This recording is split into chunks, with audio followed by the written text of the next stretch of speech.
Welcome back, everyone. And if you're new, I want to welcome you to Unscripted with Nell Daly. I'm your host, Nell Daly. I'm a psychotherapist, mental health journalist, TV commentator, and mother.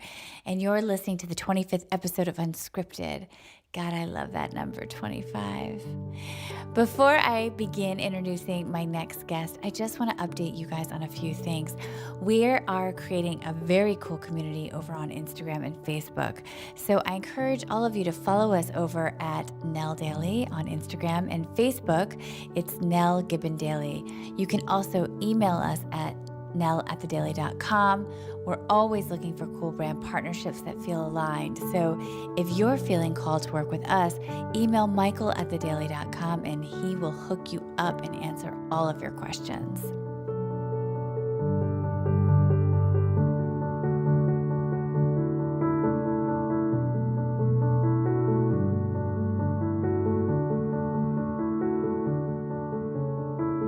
So it's the Monday of Thanksgiving week. And as you go about your day buying groceries and making lists and wondering how you're going to deal with your crazy uncle who always says the most inappropriate things at the dinner table, and don't worry, we all have one, I want to talk to you guys about foster care children in the United States. Guess what? There are over 400,000 of them. And social workers all across America who work in the foster care system don't have enough resources. There's no shock there. Often, though, they use paper files. So a group of people got together and they asked themselves this question. What if social workers had access to an online system, much like Ancestry.com, that they could utilize to find next of kin or really perfect families for these children to be placed with? I have the privilege of being a brand ambassador to a nonprofit that is raising money to build and leverage technology to help foster care children. And that nonprofit is called connectourkids.org. We are in the middle of a big fundraising campaign and we're asking people to donate just $6 this month. Just $6, guys. That's it. Just $6. That's what I spend basically for a cup of coffee twice a day at Starbucks. I'm not going to lie. So if you're looking to get involved with a really great cause, I want you to head on over to their site. And if you can't donate money, think about donating your time. We need your help. And you'll find a tribe there for sure. And we could all use a little bit more tribe and connection in our lives.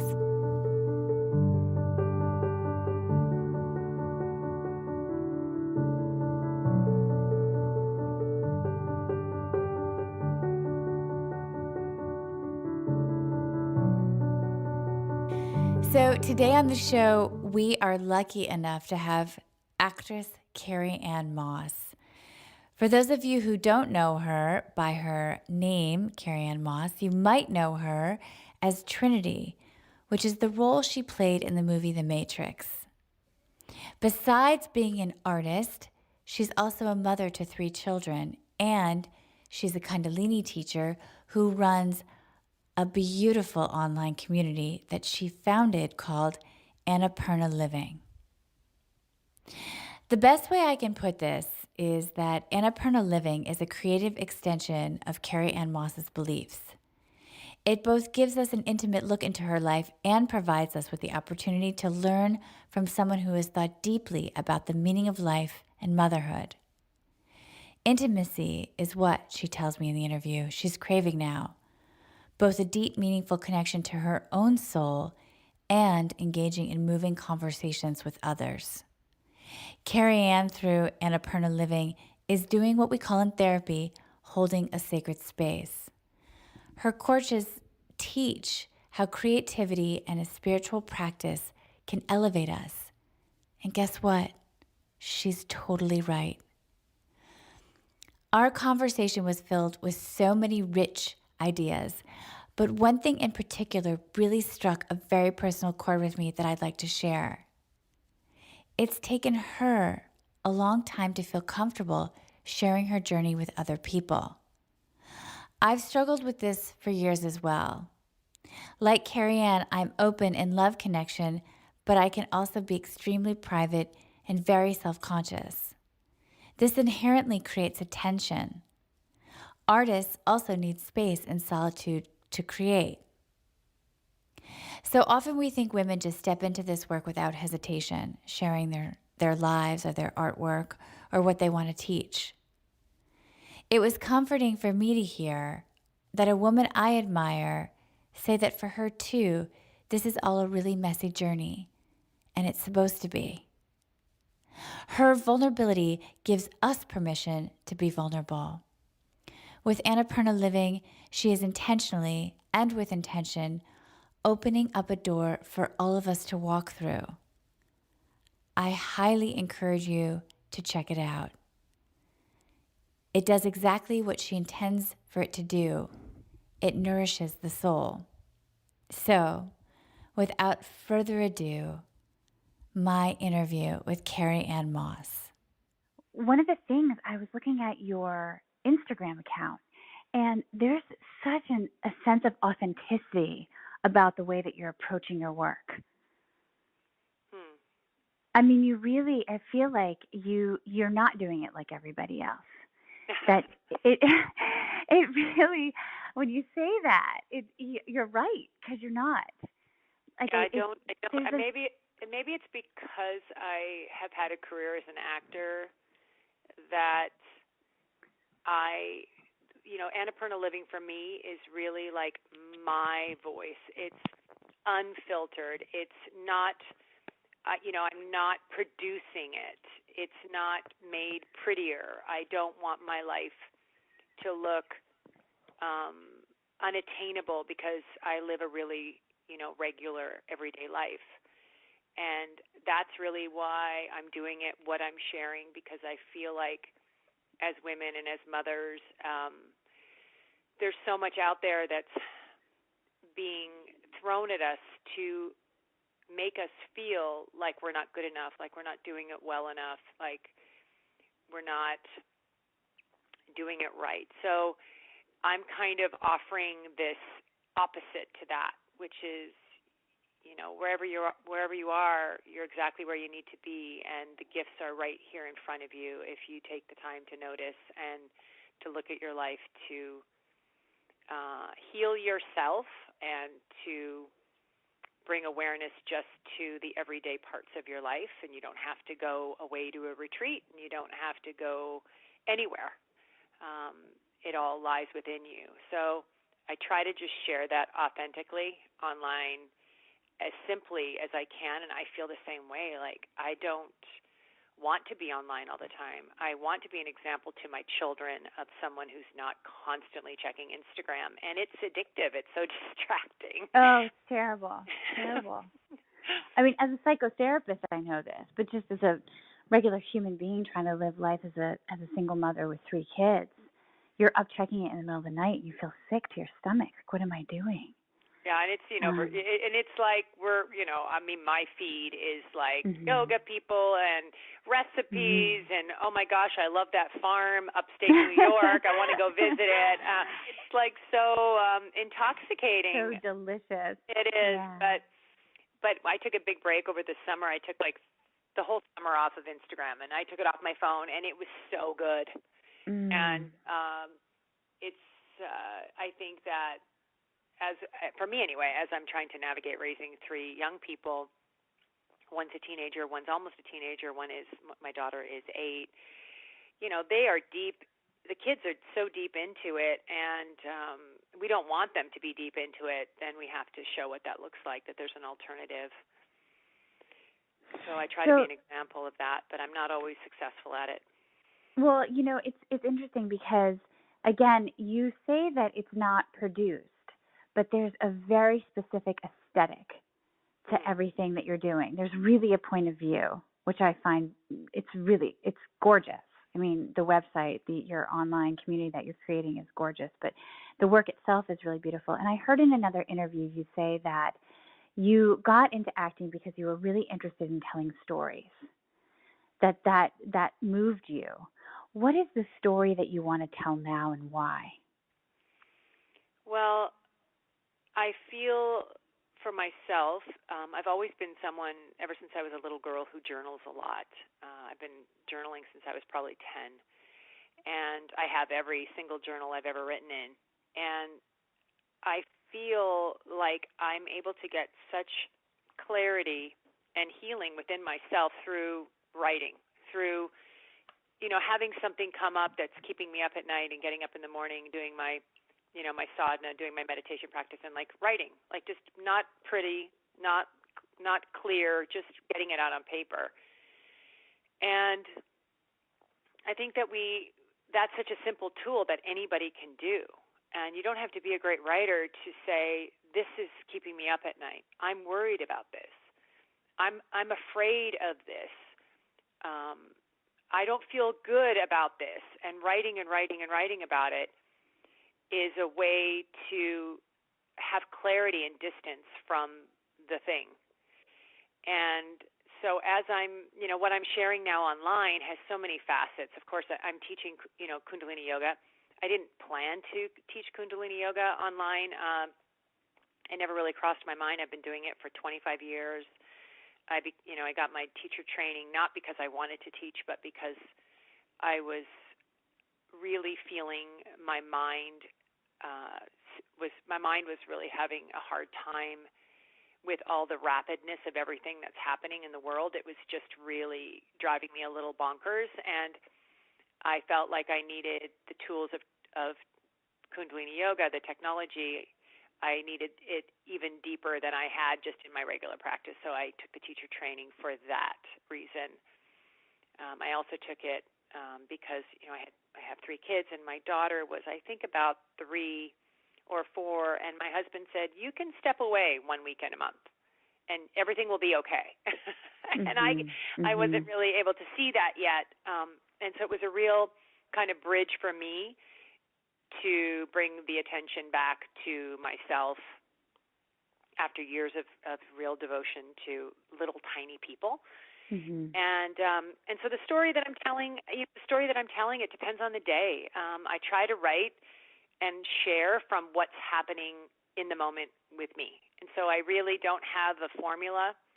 I'm not strategic at all with what I post or how I share what's going on. It's really, if I'm posting something in a newsletter or blog post, it's because that's what I'm going through today. And what's the impetus for you to share the experience at all, to teach at this point in your life? Well, when I had my... obviously to create community, because that's what you really find with Annapurna. Well, I feel that's that's my biggest craving that I'm having at this phase in my life is I'm craving connection, I'm craving community, I'm craving deep conversations about what's truly important. I'm not interested in any kind of small talk or I want intimacy with every aspect of my life.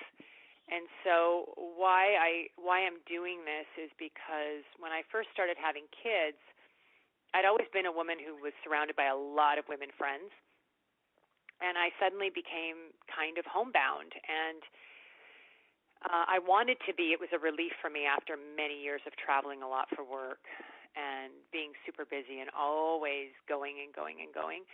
So I was really relieved to have this sort of total shift in my lifestyle. But then I started to feel really isolated, and so I started to want to create community and to share some of the tools and the resources that I have found through my inquisitiveness and also my privilege because of the fact that I have an acting career.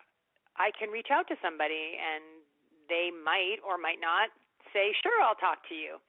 And so I wanted to share the voice of these other women that I feel inspired by. I'm a very big researcher. If I want to find something, I find it. And if I recommend something to someone, it is of a very high caliber. I'm impeccable with my sharing of information. And so I wanted to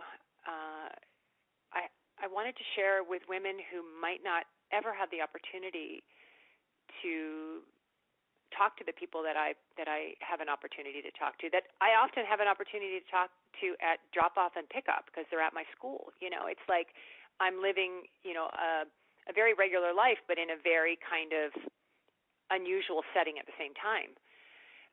So I wanted to share that with women who maybe would never have that opportunity, or might not, live somewhere where there is access to different ways of thinking.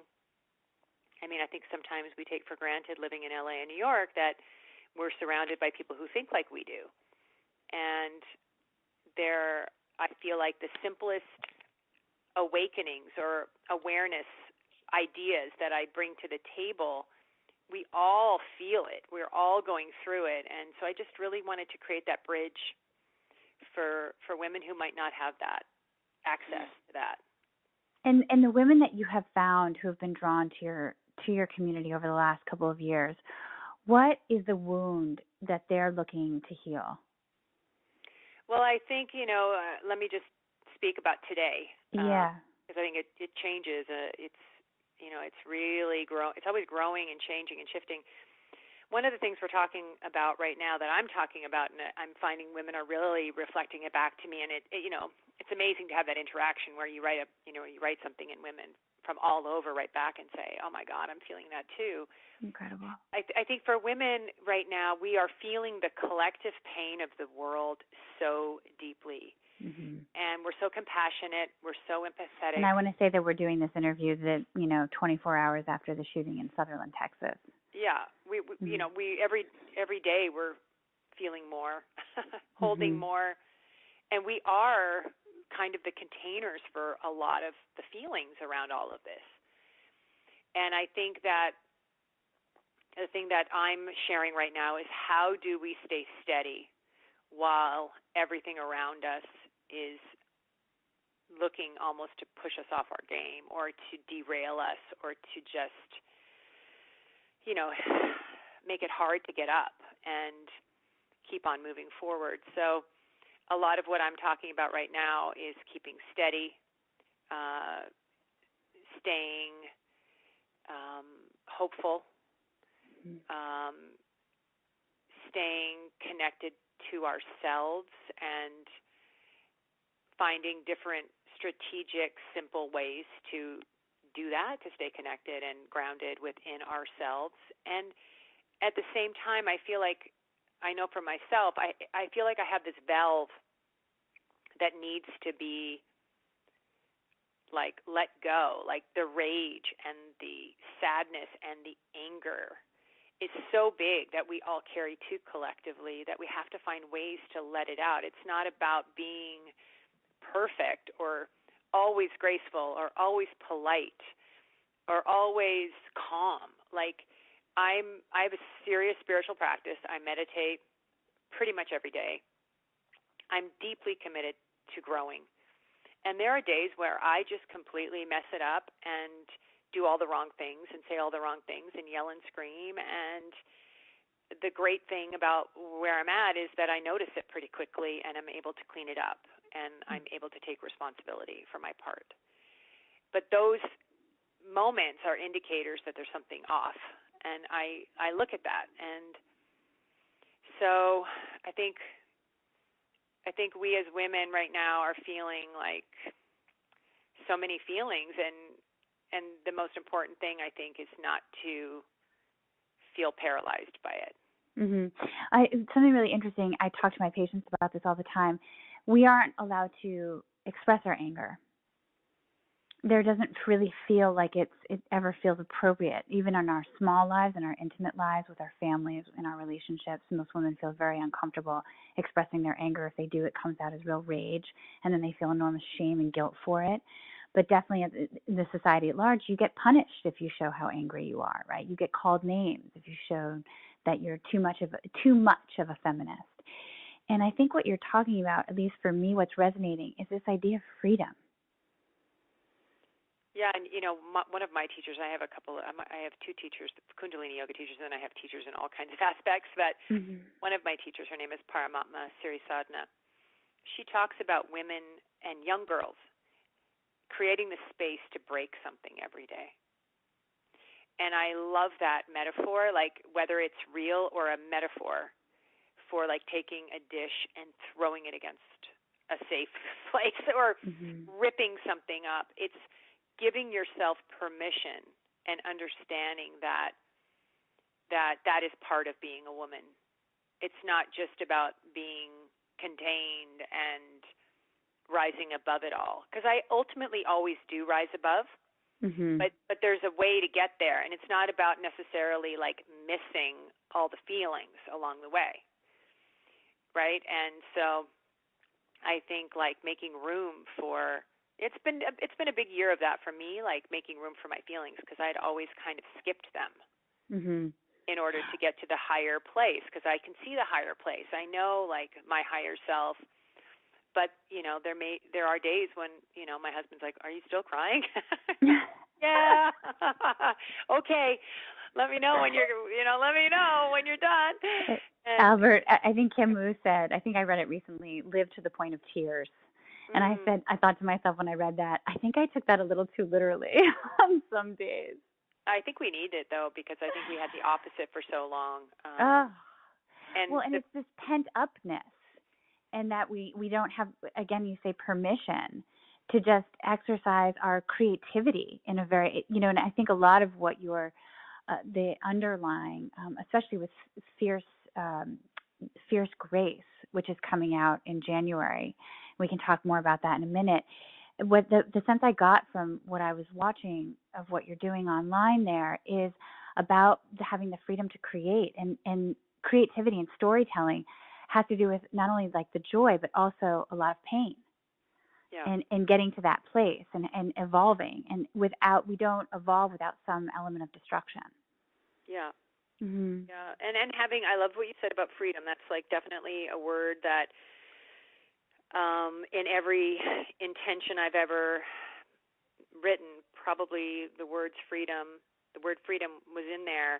And yet now I'm living it, so it doesn't feel as, I don't feel as needy of it. I think that as women, it's like stepping into your authenticity. It sounds so cliche, but it's so important. I even think about it like even in Kundalini Yoga, or, you know, my kids go to a Waldorf school, and there's like rules, right? There's certain rules that are put in place that are there to support a particular thing, right? And then, but it's not about pretending you're not who you are to fit into that. So it's like having the freedom to be who you are, the freedom to show up as you are, and understanding that the uniqueness of you and the uniqueness of me is needed right now more than ever. It's like, how are you going to get there? How do you get to the freedom of your own voice? How do you get to how you feel about something when the world is distracting you at every point with information? Or, you know, to use sort of a Kundalini expression here, when you're the light in the dark, people either want to go to the light, they want to flock to the light and be around the light, or they want to break up against it, or they do break up against it. And I think that sometimes, you know, the largest cause of estrangement in families is when a woman says to the patriarch, "I'm not going to do this your way. I'm going to do this my way." And there's quite a bit of consequences and backlash to that on very private levels and on very public levels. And I think that's what your community that you're creating is offering people, and women in particular, is a space. You're holding a space for refuge in a way as well, to say, we'll keep you safe while you exercise your freedom, while you exercise your authentic self, because we're here for you when you feel the backlash. Yeah, and we'll show you examples of what that looks like. When I was first, you know, becoming an actor here in LA, and I first moved here, I looked to women who were doing what I wanted to do, not to copy them, but just to see what it could look like, because I had never seen anyone do what I do for work. And I think we've never really seen women be what we're wanting to step into right now. So it's all kind of unknown. And we want to be deeply connected to our kids. We want to be deeply connected to our relationships, our partnerships. We want to be deeply connected to our work. And we want all of these things. And ultimately what I have found is the only place to start is being deeply connected to myself in order to be that in the other areas of my life. And that's what my spiritual work is. How do I connect to myself so that I can know what it is that's important to me today?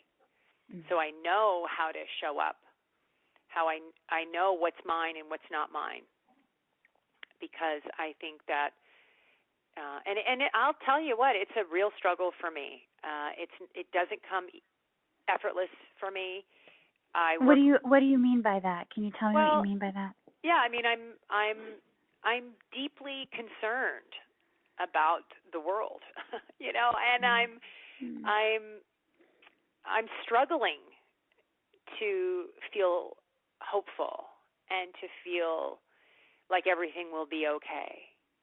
And I struggle with a lot of different voices in my mind and just the mind and what that happens in there. And my meditation practice is my medicine for that. It's what I do to quiet those voices and to hear the sound of my soul. And it sounds so airy-fairy. I mean, it can sound so airy-fairy, and yet it's just really practical, and really it's a necessity for me. And so my practice and what that looks like is very imperfect. And that's another thing that I'm sharing, because I feel like sometimes that same system that brainwashed us all to think a certain way is sometimes used in the spiritual community. Mm-hmm. And I don't want to be part of that system. It's like I don't really sell anything on Annapurna Living. I offer courses, but it's like the truth is that you don't need anything, really. You just need yourself, and you need to be open. Mm-hmm. And so it becomes, this dance of, like we were talking about in the beginning. If you're publishing a book, or even I'm offering a course right this year, and I do it. This is the Fierce Grace Collective that I offer. It's like, how do you offer it? And I have a couple people on staff that I pay, right, to do it with me, and it's like, how do you make it successful if you're not willing to market the heck out of it? Mm-hmm. And I just have to stay aligned with my principles, and my overarching intention of what I'm doing is that it's simple and it's sincere, and I will never hustle or market in a way that feels inauthentic for me. Mm-hmm. It's interesting what you say about your psychospiritual practice as well. That I don't think you use this word, so forgive me if I'm putting it in your mouth, and tell me if it's wrong. But messy, imperfect, because one of the hardest places for me with patients when I'm trying to get them into a daily meditation practice is that they literally come in and they say, I'm terrible at this, as if there's some judge, as if there's a way to be perfect at it, but that everybody's sort of bordering on, how do I do even spirituality in a perfect way? Well, because we're so disconnected from our soul, right? Mm-hmm. And it's like, it's a process. And that's why I encourage women to just do it whether they want to do it or not. And then when they miss it, they just start again. And they're not doing it for me. They're not doing it for anybody but themselves. And what I found through my practice is that it feels so incredibly decadent to sit and close my eyes, tune in, and do a Kriya and a meditation, even if I don't want to get there and everything's conspiring against it, right? Like for me, I have my youngest daughter sleeps in my bed still, and it's like she holds on to me for dear life in the morning. She doesn't want me to, I'm a warm body, I'm keeping her warm, and she doesn't want me to get out of bed. And so, I mean, and I've had 3 children, and I've gone through that process with all 3 of them. And so, the early morning is like my nectar. It's just the time when I have that quiet. And so, navigating how to get in there, and right now I bring her with me, and I've been lying her on the couch, and today she's meditated for, kind of in and out, and she understands Kundalini yoga. She was born to Sonatam Kar. I had a home birth with her with, me chanting Sonatam Kar, Amazing. I mean, she's been, she comes from that, but I've never forced any of it on her. And this morning she did her own Kriya and meditation. Wow. In And front how of old the is she? fire. She's 8, and Mm-hmm. but what changed for me, and I know I'm totally getting to another subject, No. what changed for me with it was that whenever she would ever do anything that was slightly like meditative or sit and, do yoga or whatever, I would be watching her in like this way of, like, I just was so moved by it. And I stopped watching her and just did my own. And if she did it with me, I didn't even open my eyes to see her. I didn't take a picture of it, right? It's this whole world of like, you want to take a picture of it and share it, right, with your friends who, and I just made this space for it to be her process, and it has nothing to do with me. Mm. And it's amazing when I really let that go. And Or if we could fold it into our lives, right? You're teaching her to fold it into your life, that it isn't, it's as much as it's a sacred ritual, it should be as sacred ritual as drinking water. oh yeah, I mean, she knows that. I mean, I do it. Yeah. I mean, I've been doing it since my kids were little, with them crawling all over me in the middle of the kitchen floor, with dishes to do. I mean, it's never been precious. They've never seen it in that way. I mean, and my husband has a very strong practice. He meditates every morning. Even if we're at Disneyland in a hotel, he's in the bathroom, an hour early before all of us doing it. So they've definitely been raised around it, and in a very unprecious way. But when I stopped making it about me seeing it, because it's not about me. Her process isn't about me, right? Whether she ever does it again isn't about me. It's hers. And it's how I feel about parenting in general. I think it's the hardest part is it's their journey, right? We're just here to hold on. It's their birth. It's their journey. It's, I really realized that in giving birth 3 times. It's like, I love giving birth. It's such an incredible experience. But ultimately, it's their birth. They're the one being born, And you're just the vessel, yeah. Yeah, and their journey here is their unique journey here. I mean, it's not all about me. But we could talk for days about that. Speaking of your husband, one of the things I wanted to get to was what's noticeable about the not only the Kundalini community, but the community that you're building, and so many of the women I know who are talking about the divine feminine and creating collectives with women, is that are we not including men in the conversation? Yeah, I get that a lot, and I love men. I'm the mother of 2 boys first, so it's like. Well, and I want to say one of the things that you did was create a course with your husband in it, and I was so happy to see that. But one of the questions I wanted to ask you was, what kind of conversations do you want to have more of with men? I don't know. I have to say or that. Do you just, not? Yeah, I have to say that just naturally my conversation feels geared toward women, and I'm okay with that. I mean, a lot of people, a few of my friends will say, you need to be more inclusive of the men, and I think I get to be whatever I want to be. And there are a lot of people talking to men, and I think that, there are men that are listening to or reading what I'm putting out there and getting stuff from it. But I'm not going to change like how it's coming through me. And that it doesn't mean that I'm trying to exclude men. It's just that how I feel most comfortable. I mean, it's taken me a long time to just feel this comfortable, like sharing my personal journey with people. I'm very private. I'm not necessarily private in my life. I mean, if you meet me at the grocery store, I will get down and talk intimately with strangers. Like, that's who I've always been, but I'm talking kind of out in the world. I've been pretty private, like about my kids and about my life. So it's been a journey for me to find how to share intimately without feeling like I'm giving too much. But I just don't know I don't know if I'm that teacher, to be honest. Mm-hmm.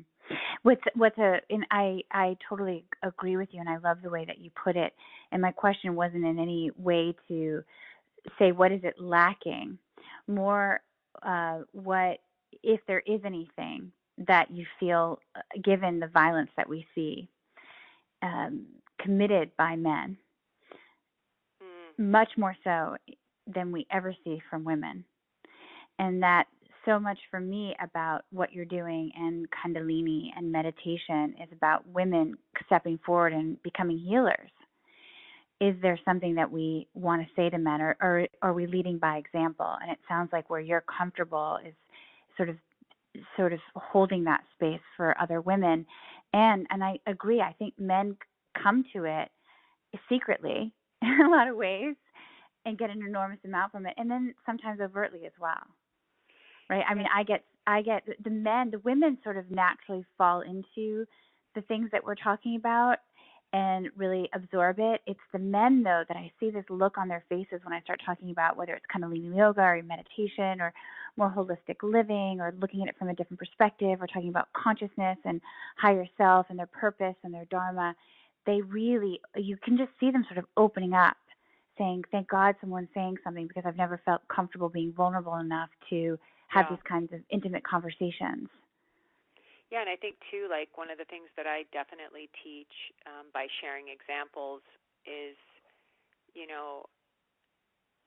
what I'm teaching affects relationships. So it affects, I do a course every May with Natalie Christensen, who is a parenting coach and a life coach. And that particular course, it's geared toward women, toward mothers, and next year it'll be women as well as mothers, so regardless of whether you have kids or not. It opens intimacy into all relationships, and I think that we as women are often the catalyst for growth in the men that are around us. I mean, and sometimes it's the other way around. I'd say my husband is, I'd say I definitely have been the catalyst, and then he is, and then I am, and then he is, and we have a very equal relationship in terms of healing and consciousness. And again, when I say that, it's like so practical in our home. There's no woo-woo, the mysticism of all of it is deeply grounded. And, my husband is one of the most grounded, New Hampshire, New England men I know, Oh, and, yeah, I know them well. Yeah, and he's so deep and spiritual in such a beautiful, practical way. And so I think when we start with ourselves and we connect to ourselves and we find that voice and we're able to be examples of that and have intimacy with all the aspects of our lives, including our marriages and our partnerships and our friendships and all the different relationships that we have, that healing takes place, that it doesn't have to be so teacher-student so much as an example. When you sit down for a sadhana, what's the thing that comes up the most for you? Is there one thing, or does everything sort of drip away? Is there one thing that's been occurring to you lately? Lately, it's all about simplifying, all about simplifying. It's like creating space in a physical way, a mental way. Today, and a lot of times it's like I don't have a lot of clutter to get through anymore, which is really nice. We talk about in Kundalini yoga, meditation is like taking out the garbage of the subconscious mind, and so I get to sit and have my practice, and I'm not too distracted. My daughter and I did it side by side today, so she was like, how do I do this one? And so, I pause my timer and I go to her, and, that's my practice. And sometimes my practice is pausing the timer and buttering someone's toast. I mean, that's how practical I am with mine. The Mhm. cat, the other day, I got up really early, and I was so excited. It was still dark out. I went into the kitchen, and I put my sheepskin on the floor, and I start to do my sadhana, and I start to feel kind of like something on my body, and I'm like, oh, maybe I'm imagining it. And then the cat meows once in. I get the cat. I go to feed the cat, and there's ants everywhere. And I put my sheepskin right in the middle of the trail of ants. But so then I ended up spending half an hour that I would on my sadhana cleaning up the ants, right? And it's easy to get really angry about that. Like I was that was just going to say that would make me very grumpy. right. So but then I just remind myself that there's something to learn here, and I think because I have that attitude, I really enjoy life. That you're able to be flexible. Well, not even just flexible, but I can say there's something for me to learn here. Learn here, right? And so, like when my kids were little, and people would be like complaining about their lack of sleep and all that stuff, I would always think to myself, there's something for me to learn here. It's about surrender for me, and now my kids are older, and I'm having a harder time sleeping now than I did when they were little with all those hormones that were surging through being a nursing mama. And now I'm like, there's new things to learn. And, after I cleaned up the whole ant fiasco, which took like 30 minutes. And by the way, that happened like 3 more times in that week, But isn't it interesting? There are the ants. And when I sat down in the middle of their trail, they found another way, right? They just went around me. They weren't like stopped. Well, it's so interesting you say that, because I think when we're faced with what we're faced with that's going on in the world, you alluded to the idea that we give up hope. How do we stay hopeful, and how do we not stop? And one of the things I also heard you say in another interview was that you've always been really good at getting things done. And I really admire that quality in somebody, because I think I have more feminine energy than masculine energy. And so I sometimes struggle with the getting it done part. And it sounds like, and that's why I also loved the title Fierce Grace, because it's really those two words. It's like obviously the masculine, the fierceness, and then the grace with which you do it.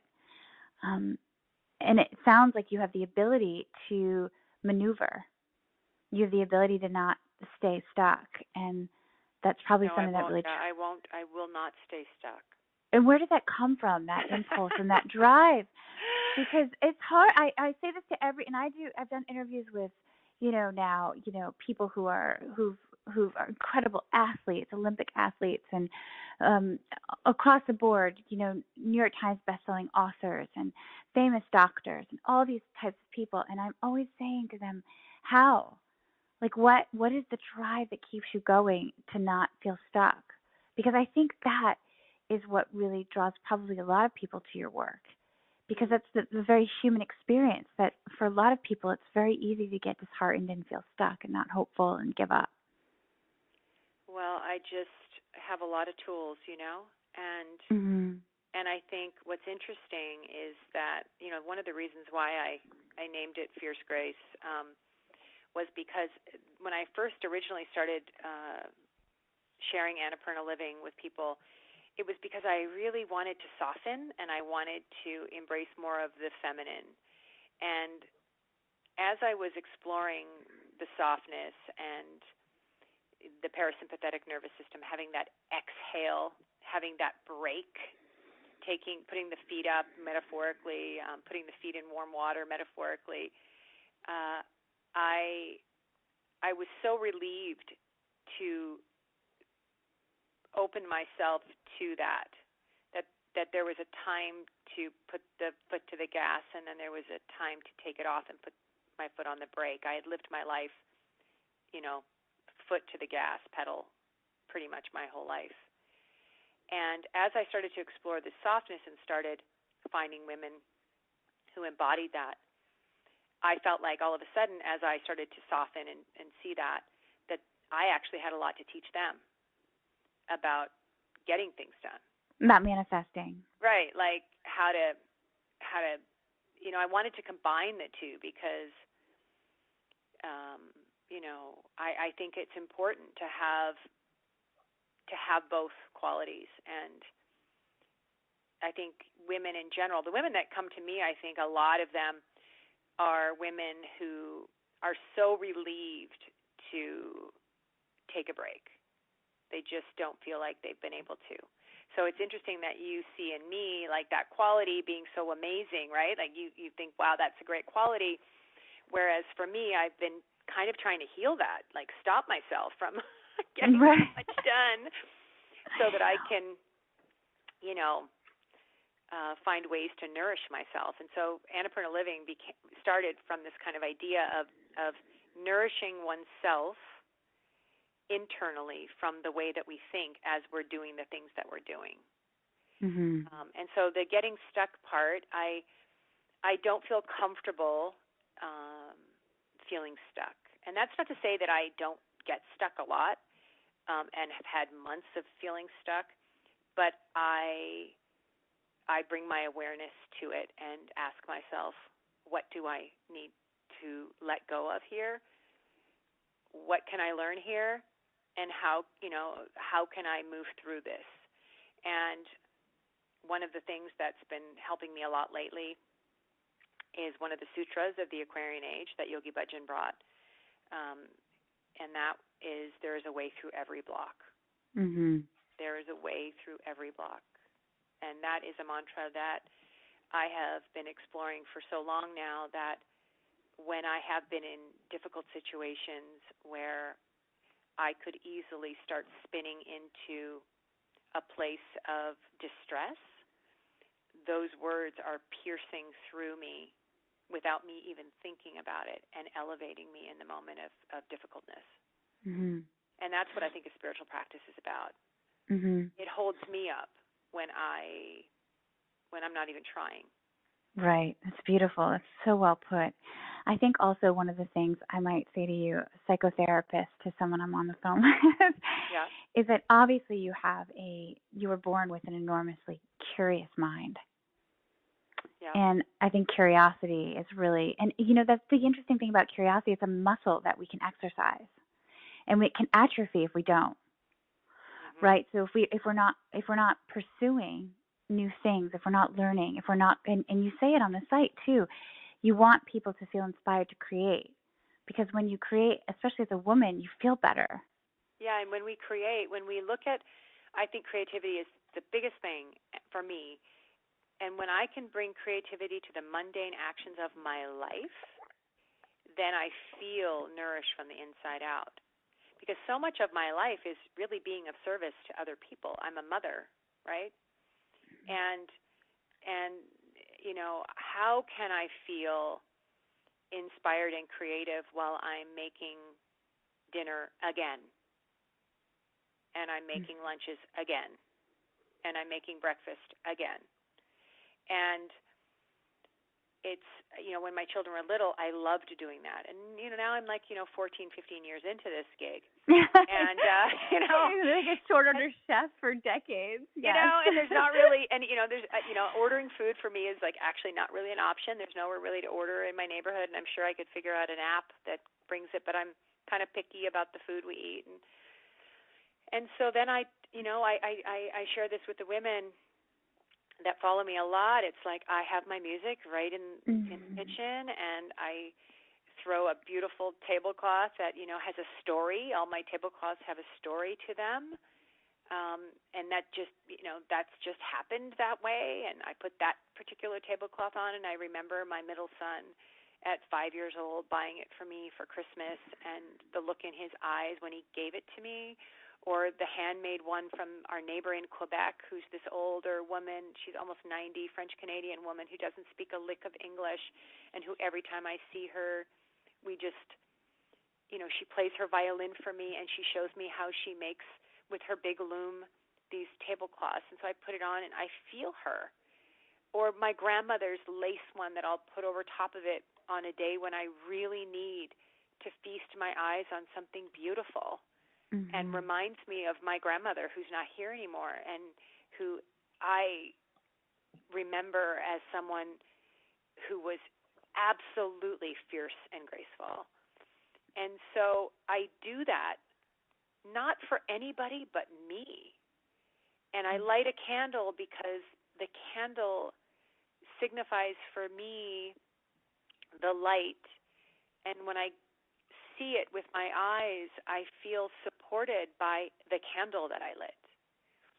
And I do those little things. Those are tools that I do so that when I am in my kitchen doing the task of being a modern woman who is a householder, I feel like I'm elevated. And then my energy is elevated, and I'm able to put in my energy into the food, and I'm able to be nourished through this mundane activity that sometimes feels dreadful. And I'm not saying that I get there every time. Sometimes I'm really tired, but it's amazing how if I put the right song on and I sing and I'm dancing in the kitchen, even though maybe I didn't want to, that I elevate myself. You shift the energy. Yeah, I shift it, and I understand that I have that power.